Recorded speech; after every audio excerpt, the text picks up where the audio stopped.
if you ever find yourself stuck in the middle of the sea. All human beings experience change during adolescence. This change can be exciting if it awakens a deeper sense of self-identity, leads to the expansion of authentic freedom, enhances our ability to relate to others, and promotes our greater maturity. However, the changes of adolescence can also be depressing, alienating, and filled with self-doubt and anxiety.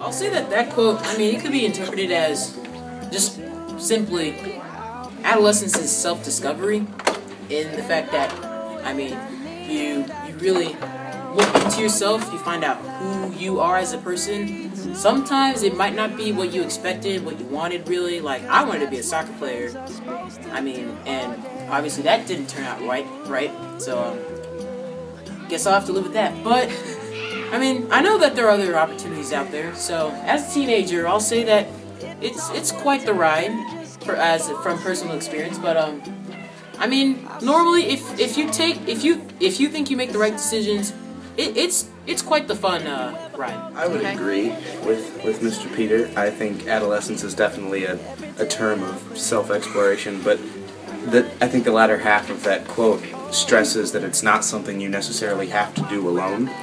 Looking into yourself and figuring out what kind of person you are and what kind of person you're going to be is not, though it may seem like it, something that you have to do by yourself. So I think that's how you transition from learning from others to growing with others. That's sort of the difference from being an adolescent to being, a young adult. I think they're both right too. It's a time when you can learn who you really are. Like, when you were a little kid, you probably thought life was just a playground. You go out, have fun with your friends, and then come home, have juice, and go to bed or something. But as you get older, you realize there's a lot more to the world, and you think about what you want to do about that, and to help that or change that. Fidelity is at the heart of any gathering in the name of Jesus. Fidelity to what?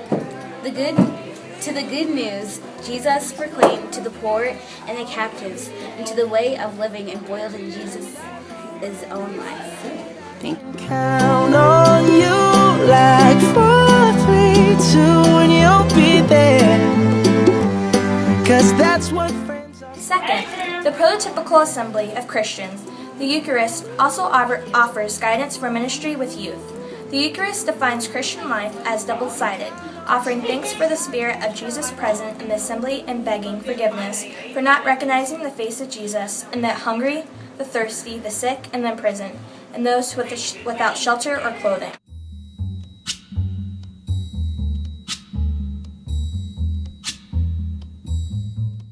The third conviction regarding youth ministry concerns recognizing the dignity of each young person, honoring the often slow movement of ourselves and others toward the full humanization represented by the imagination of Jesus, recognizing the possibilities in each of more fully embodying the gospel.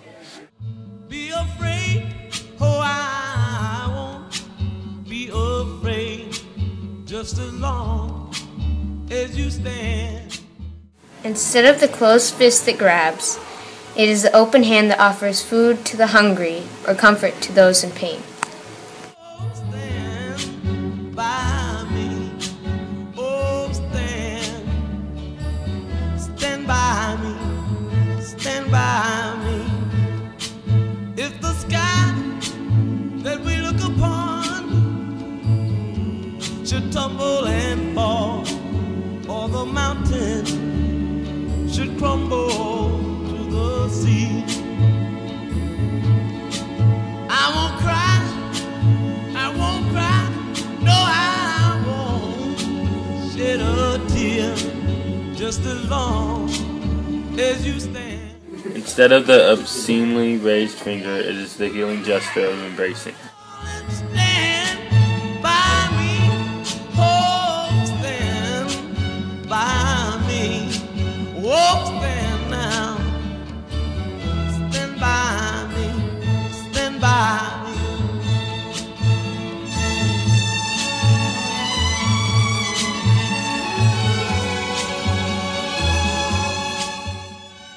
Instead of the scowl, it is the look of attentive acceptance of the other.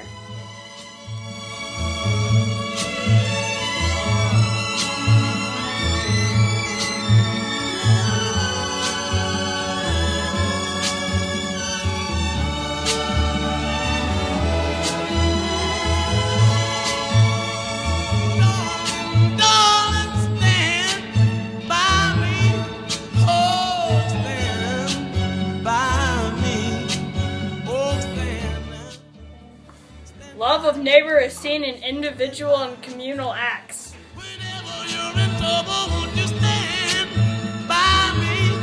Oh, stand by me. Won't you stand now? Oh, stand.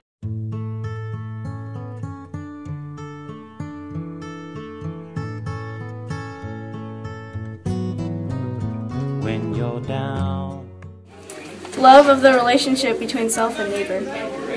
you need a helping hand, and nothing, oh, nothing is going right.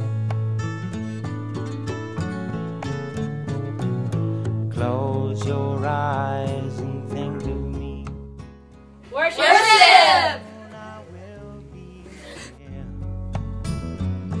To brighten up even your darkest night. You just call out my name, and you know wherever I am, I'll come running. Oh yeah, baby, to see you again.